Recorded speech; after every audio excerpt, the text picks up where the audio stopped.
Hello, and welcome to the latest edition of the Free Lunch with me, Eddie Ross. And this is when I like to get together with people that I admire and who I have known in many cases, in this case, for many years.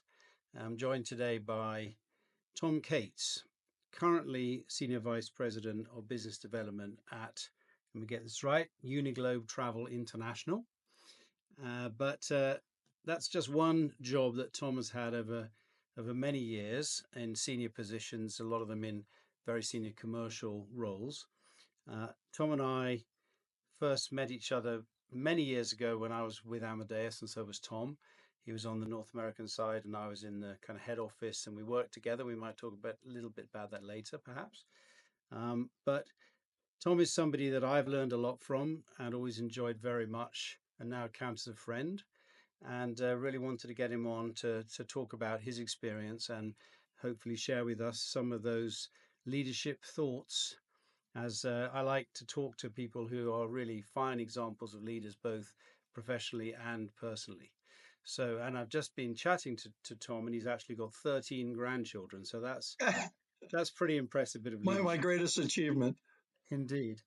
So, Tom, maybe could you just give everybody a quick background about yourself and about kind of how you got to where you are?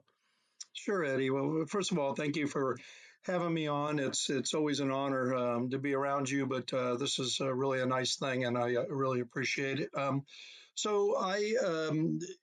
of college, I started working for the airlines, for Eastern Airlines, for you those oldie goldies that remember Eastern Airlines, and worked with them actually while I was in college, and afterwards got my first management job.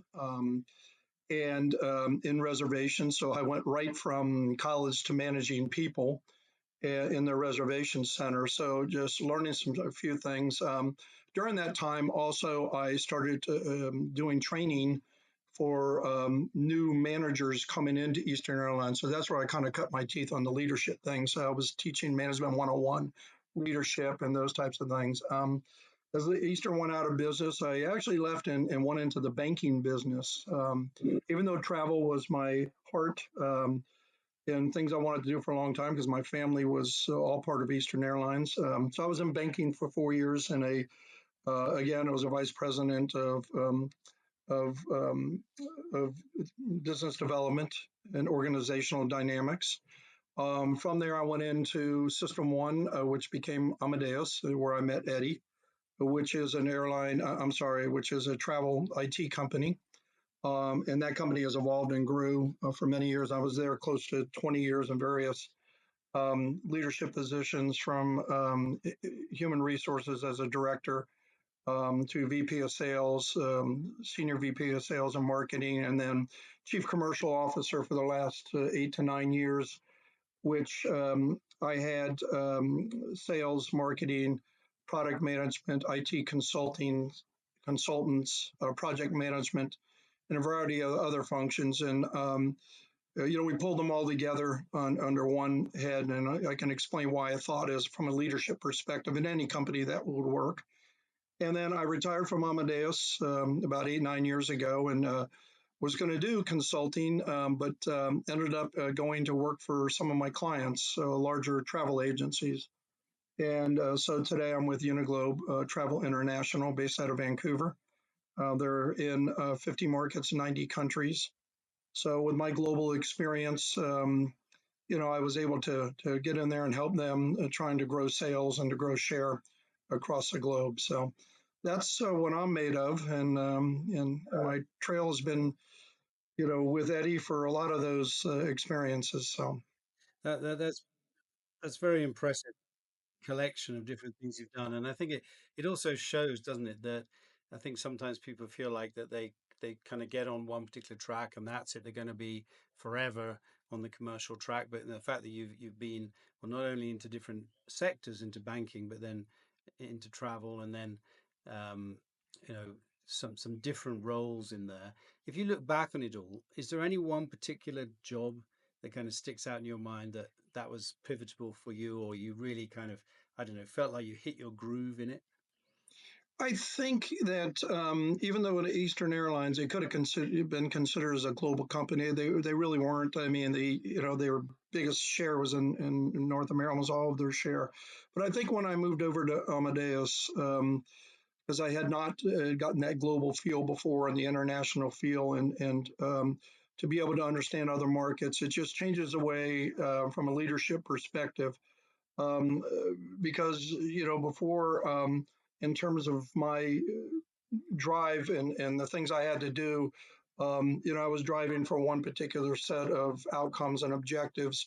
From a global perspective, that kind of widens, and you have many masters to answer to, be it if it's the shareholders or the senior management, the employees. So it really changed from a global perspective, and changed me as a leader. And I learned a lot along the way during that time frame. Yeah.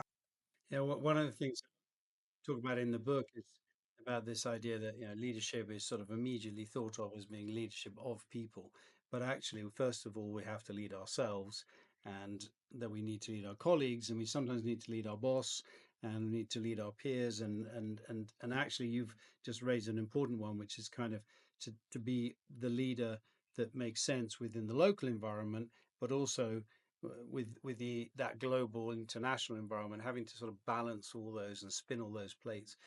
Do you think there was any particular kind of, do you feel with yourself when you think about this idea of mine of starting off with leading yourself? And I have my concept that I call mepathy, which is essentially about understanding your own impact. If you walk into a room and what do other people see, and how are you seen? Do you feel like you evolved as a leader as you grew in those Oh, different? absolutely.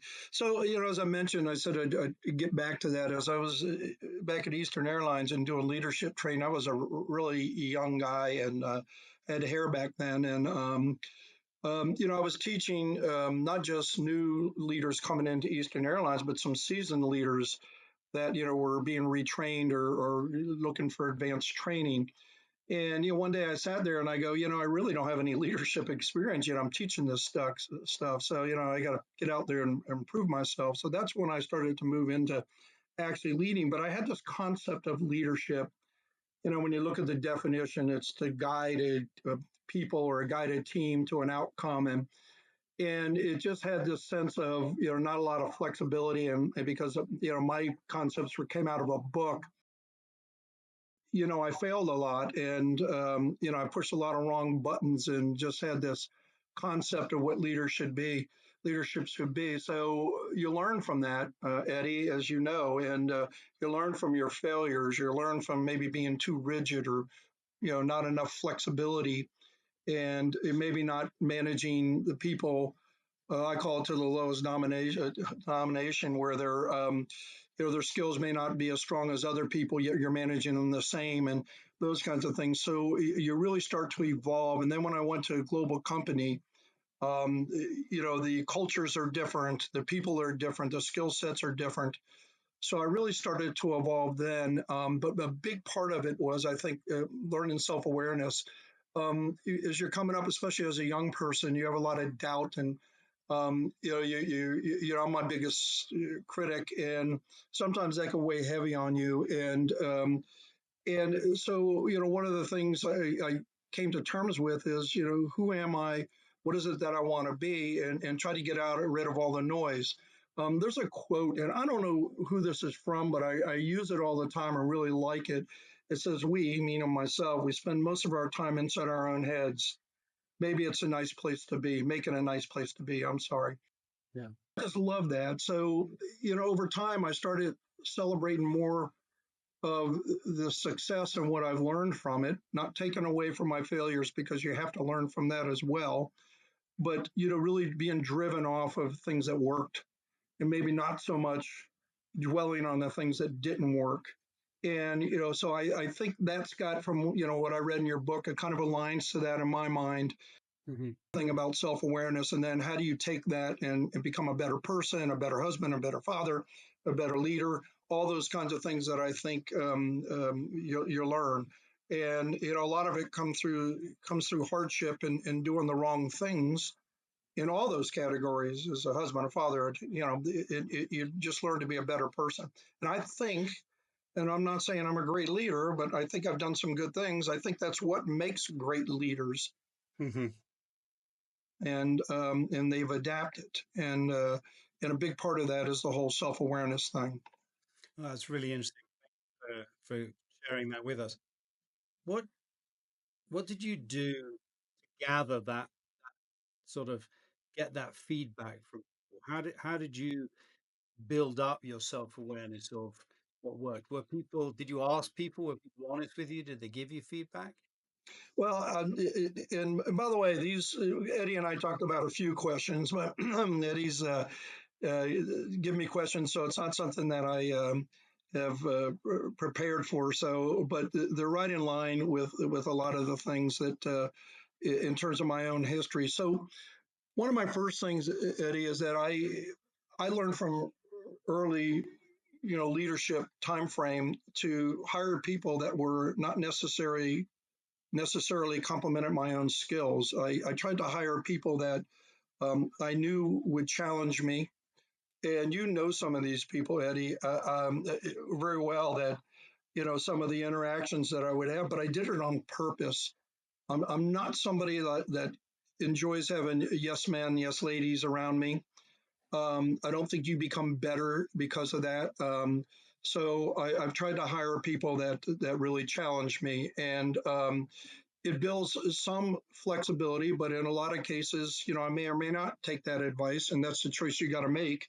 Right. Live with the decisions, but ultimately, not trying to be hierarchical here or anything. That sometimes you just got to make the decision and move on. But you at least get that feedback. I think. Secondly, with my employees throughout my career, going back to the early stages of System One Amadeus, when I would do my one-on-ones, and it was a set agenda that I would have a weekly, every other week or whatever, to where we would talk about the week's results, the action items from the time before, but I would always end it asking for what are the things that you need from me? What can I do better? Hmm. And at first, I think people might have thought it was a trap, and especially the newer ones. Got the boss here. Oh, he's going to reel me in. But then some of them started feeling too damn comfortable. But for the most part, they would give you the feedback. Here's what I need. Here's what I don't need. And I think you learn from that to do more situational leadership around people that don't need certain things, and you're maybe doing too much of it with them, and they can be more self-supervised, and so you learn. And again, you take those and you do what you want with them. But for the most part, I would do that with the employees. And then obviously feedback from your bosses, feedback laterally from people that I worked with that had similar positions, and just try to be a better leader, a better person from that. Do you think you were well led by people? Did you have good mentors? Yeah, I think you got to have thick skin. I think now that I've left some of these jobs, people go, "Oh, we miss you. You were this, you were that," and I hear a lot of accolades and a lot of things that make me feel good. So I think for the most part, it wasn't so much that they liked me. I think that they respected me, and if that leads to like or caring, that's great. I think that they thought that for the most part I was a good leader. Maybe not everybody, but sometimes you got to make decisions that not everybody's going to love. And so, I've had my, um, I've had a lot of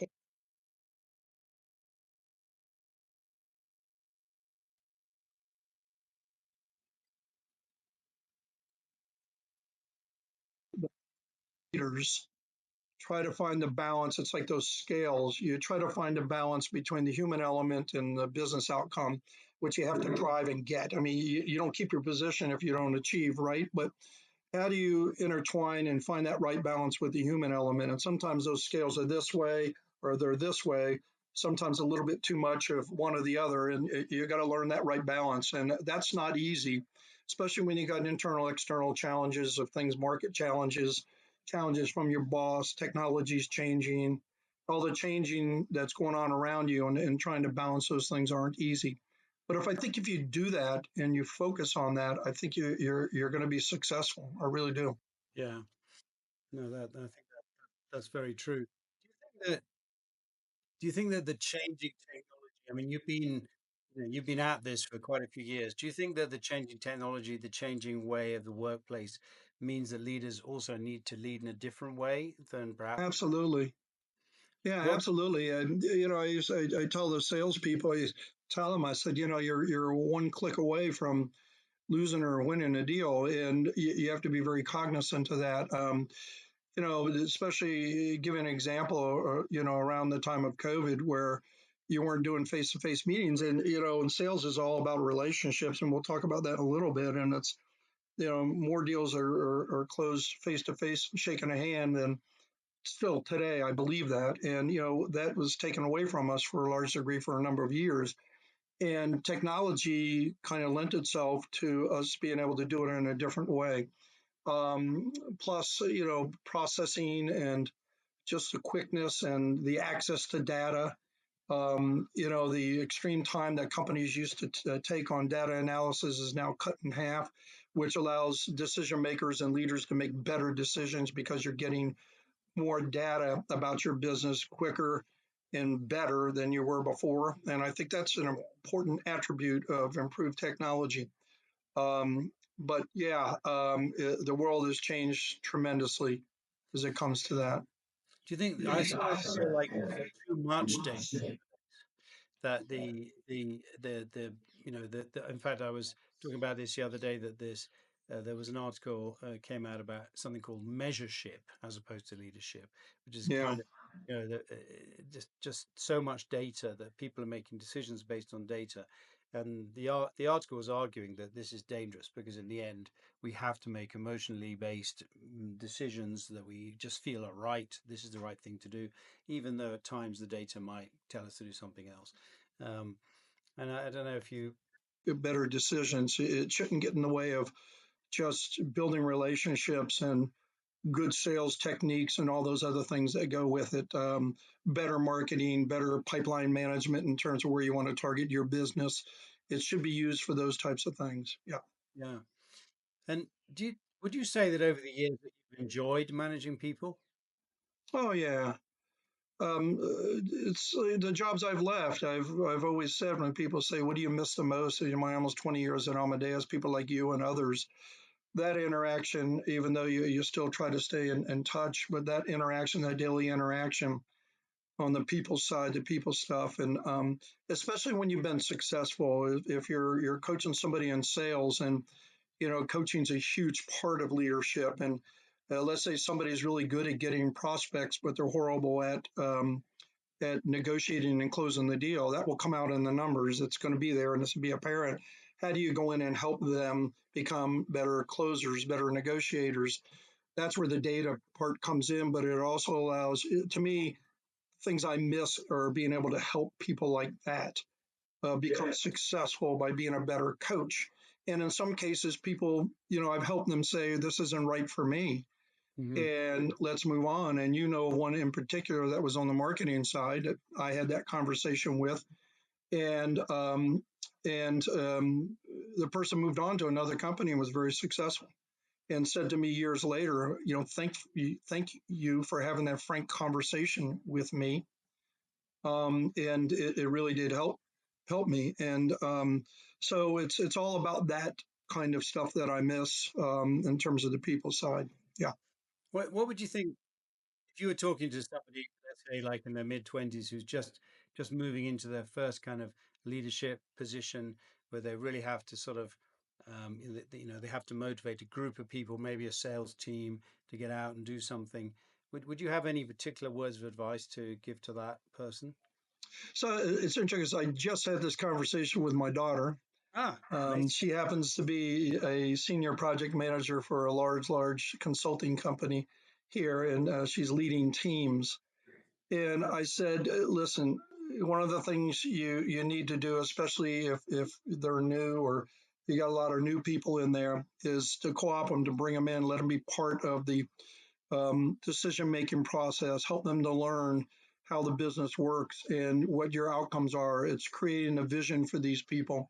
Um, I've always said that new employees, especially new leaders, need to have a clear vision and a line of sight to whatever those objectives are. And and this is old school, and I know you've heard it a million times, but if you can't measure it, it shouldn't be part of what you're doing. You're wasting your time. And to do those kinds of things, and to learn how to communicate and listen to people. One of the greatest faults that leaders have is the inability to listen and to communicate properly. And I'm telling you that from experience. Um, you know, I've learned from that the hard way. But you listen to folks. You may not always agree, and you may do it your way anyway. But at least you've got that feedback. And I tell new leaders, have an open mind to be flexible. I'll give them the example of myself coming out of school and trying to be a leader and being too rigid. One of the other things I tell young people, we used to take on interns all the time. And now I've got friends whose kids are going to college, and I tell them as soon as you can get an internship because companies like that. They see it on the resume and you learn so much. And at Amadeus, when I was there, we always would hire, some of the key people that were interns in our company, and they would make careers out of it. So I give them that feedback until you learn the business before you start trying to run the business. Um, but it's a lot of, again, that balance of the soft skills, versus the business driven skills, and learn how to maneuver that and those kinds of things.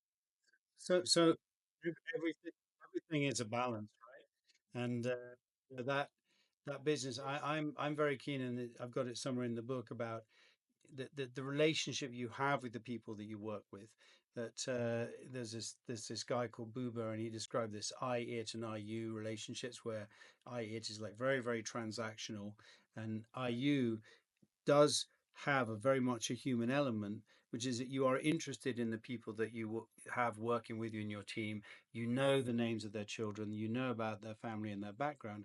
But apart from perhaps once a year when you invite them for a barbecue, you're not going to invite them to your house and get No, playing with your kids. You've got to keep that distance, right? yeah. Because there is that moment when if you allow the relationship to drift into a friendship relationship, there can be that moment in the future where you have to do something to who is now your friend, like fire them, for example. Well, And that Eddie, it even dovetails over into parenting, which has a lot of similarities. You can only be so much of a friend, and sometimes you got to make those tough decisions. And yeah, yeah, I agree, Eddie. It's a tough thing, but it's the simple things without crossing that line where you become their friend and not their boss.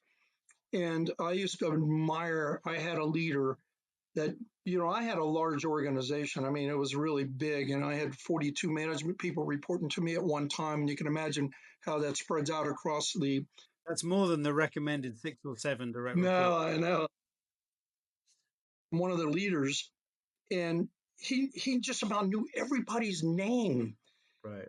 We would be at sales conferences or marketing conferences, and he would go around and you would ask them about their kid or about the softball, the bowling. And I was just amazed that, I tried it. It was just, I'm good at names, but that part was very difficult. So I tried simple things like when I would come in the office in the morning, I had the sales folks in one part, marketing, and then a product management, and the upstairs went into legal and finance, nothing to do with me.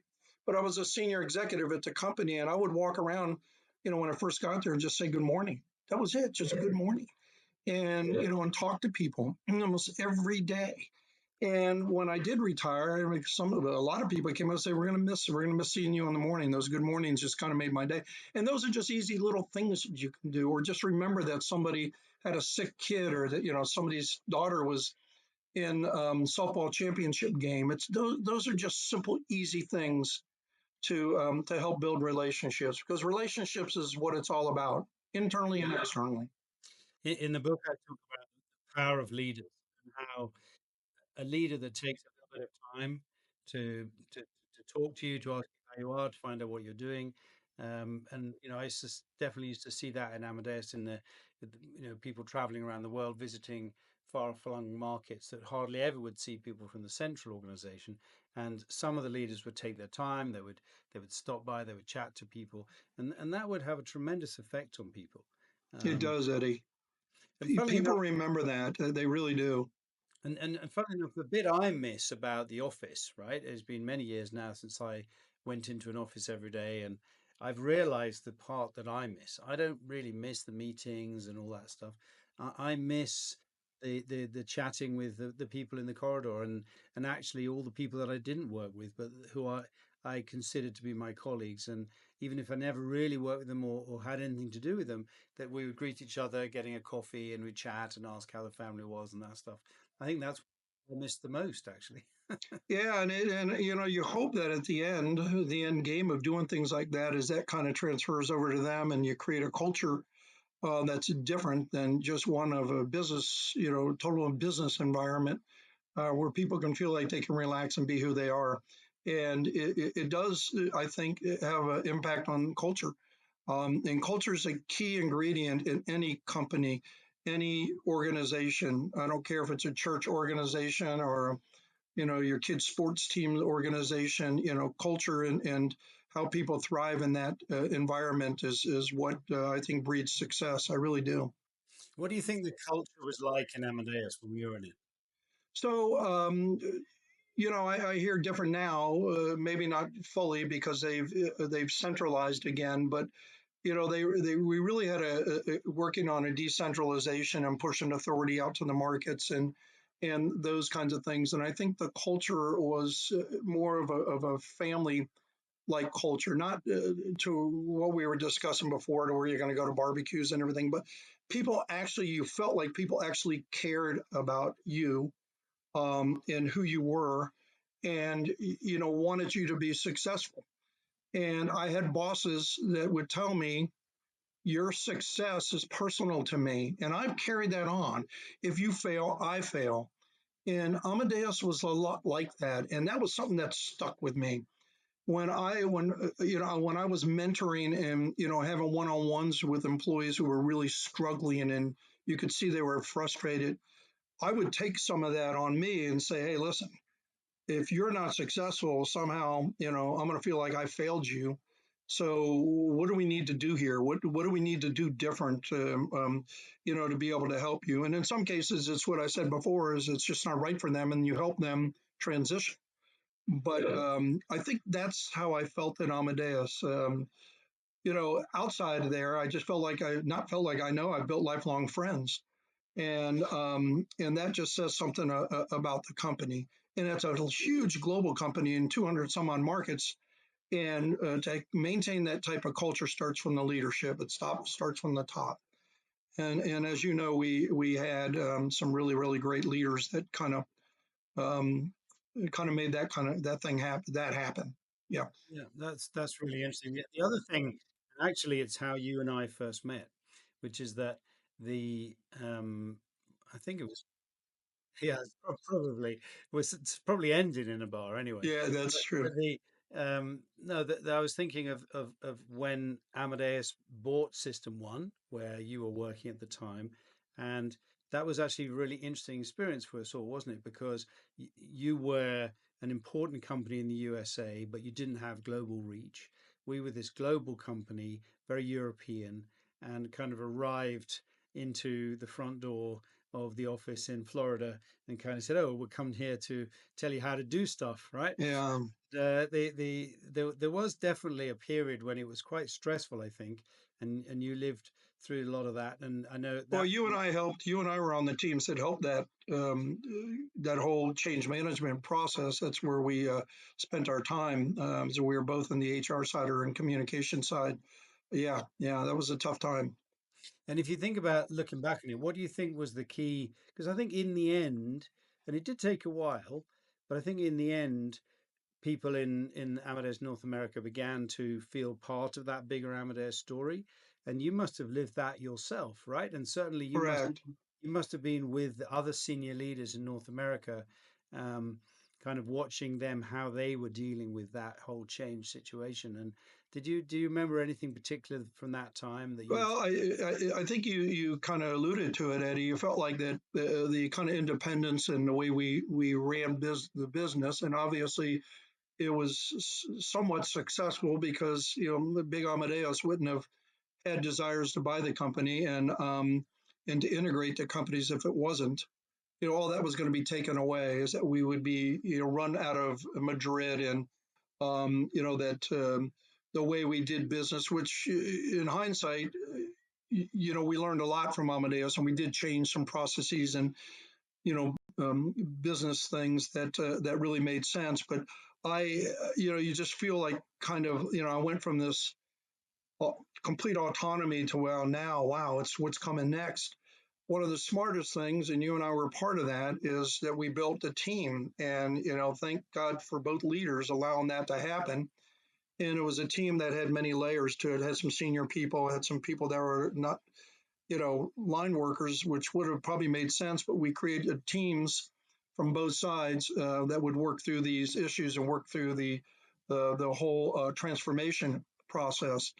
And behind the closed doors, there were some tough moments, but we learned from that and learned the cultural differences. That was a big part of it, Eddie. There was a lot of cultural differences because, here in the United States, you can travel 3,000 plus miles and you speak one language, and much of the culture is the same. I mean, we have different pockets and different cultures around, but for the most part, it's the same. Europe, you drive an hour, 2 hours, and you're in a totally different country. It speaks a different language, and all those countries have different cultures, be it if it's French, Spanish, German, whatever it would be.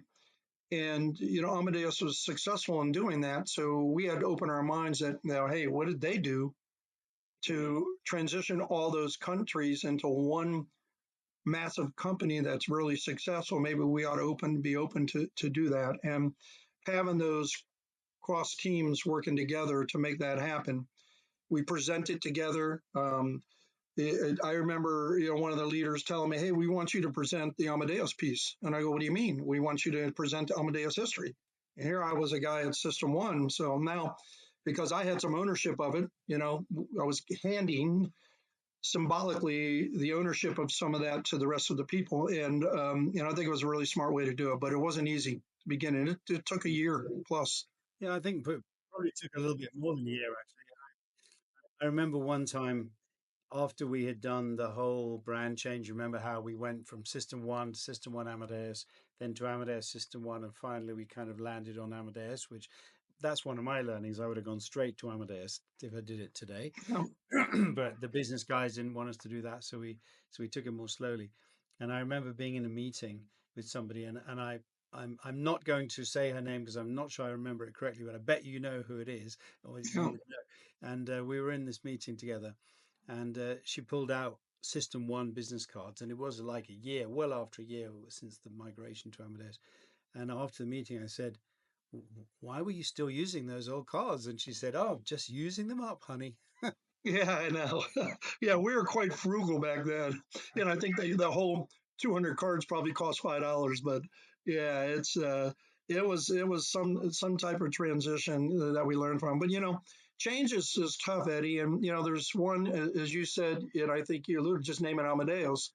So there is one concept that has worked, and depends on the environment, where you skate fast over thin ice and you just do it.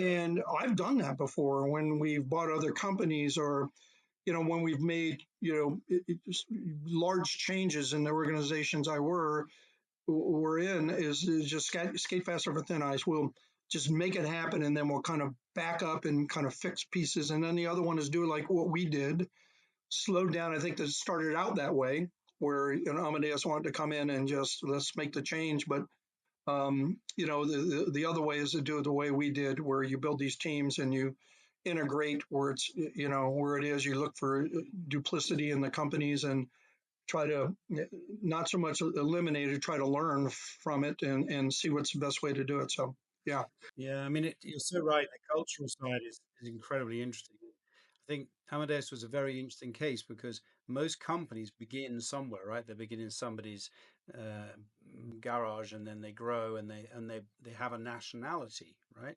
But Amadeus didn't have a nationality.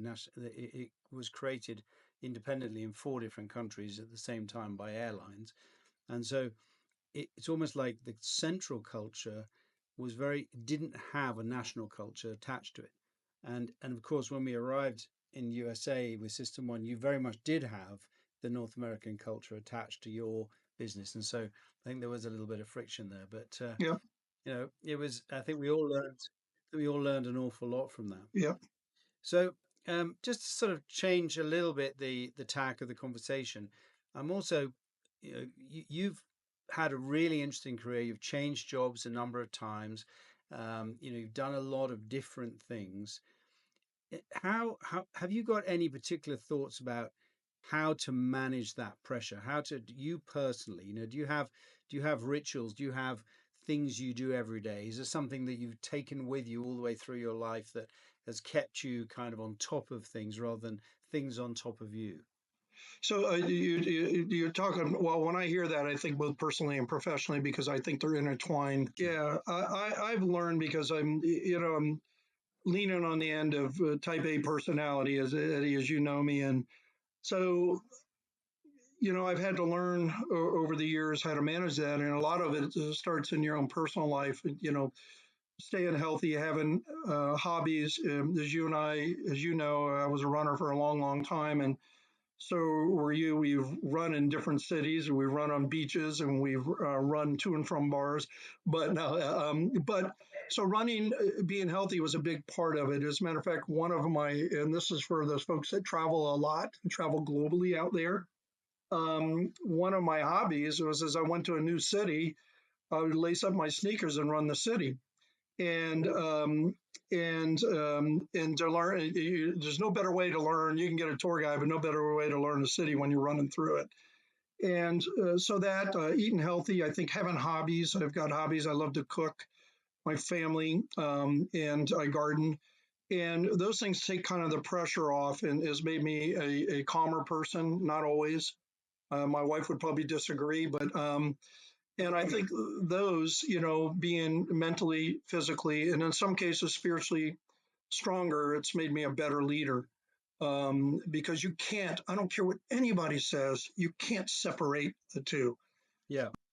But I can tell you the family part, no matter what frustrations and tough day you had, when you walk in your house and your little grandkid runs over and grabs your leg and says, "Hi, Pop Pop," as you just melt. And so that's a big part of my routine as well. But yeah, so that's kind of, how I've made it through.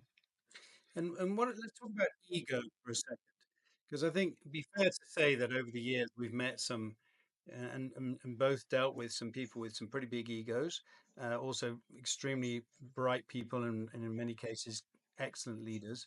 But when you were talking about like listening well and getting the very best from your team and allowing those people to get on with it, right? And that's a big part of my own philosophy, which is essentially that the leader has an important role, but that the they just have that role. It's not all about the leader, right? It's about the team, and actually the real power is in the team. And I think that a lot of the time when teams kind of like pass up to the boss, right? They pass up. They're looking for the decision. No, you have to decide, boss. That this is actually to do with ego. And when the boss says, yes, yes, yes, I need to decide that because I'm the boss. And sometimes actually you can push that back down again and you can say, no, you know what? I would prefer you to continue talking about it. I'd even let you make the decision, whatever. Um, do you have any thoughts around that? Because I feel like that's a pretty important part of becoming. Yeah, as I said earlier on, is that I learned to hire people that were different and would challenge me, and I even said in some a little too much. And I've had a lot of folks that had strong egos. You even find some folks that that push it a little too far. And the worst thing you can do is to clash with those people. You want to co-opt them. You want to bring them in because they're contributors.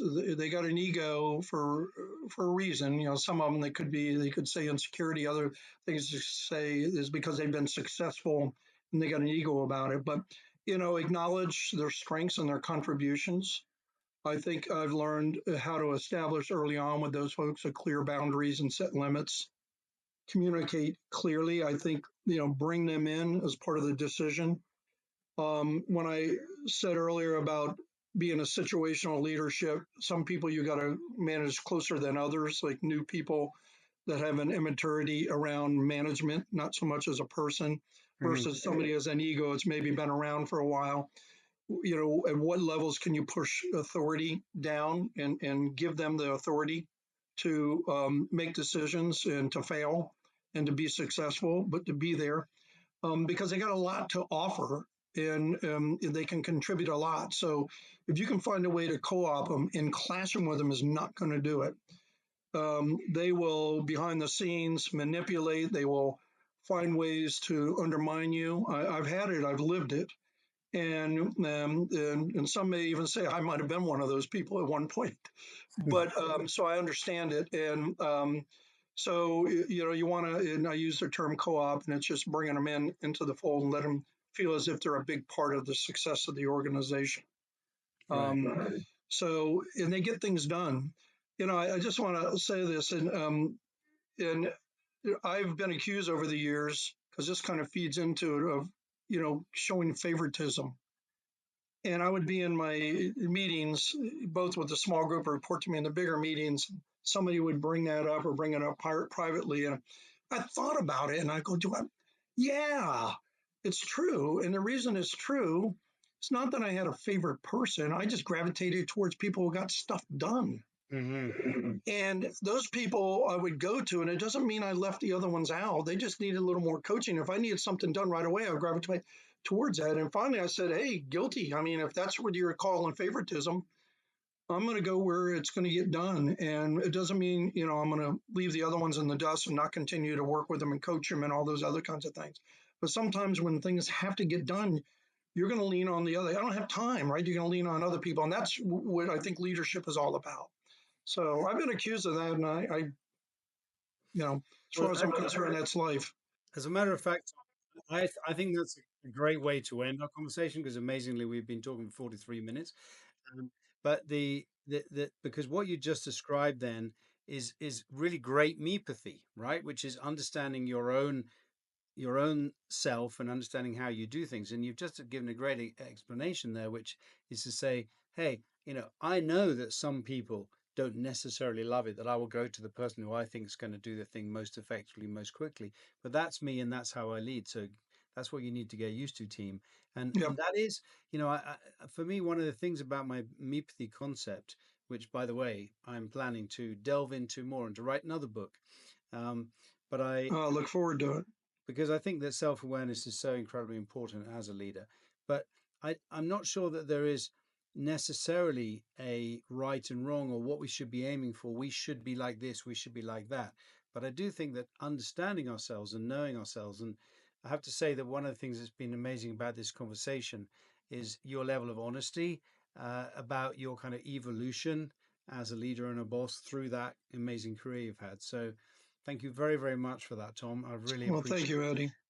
Thank you for having me. Well, Appreciate thank it. you. So, this has been the free lunch with Eddie Ross. Thank you very much indeed. And Tom, maybe I'll have you back in a few months for part two. I look forward to it. Thank you. See you soon. Bye.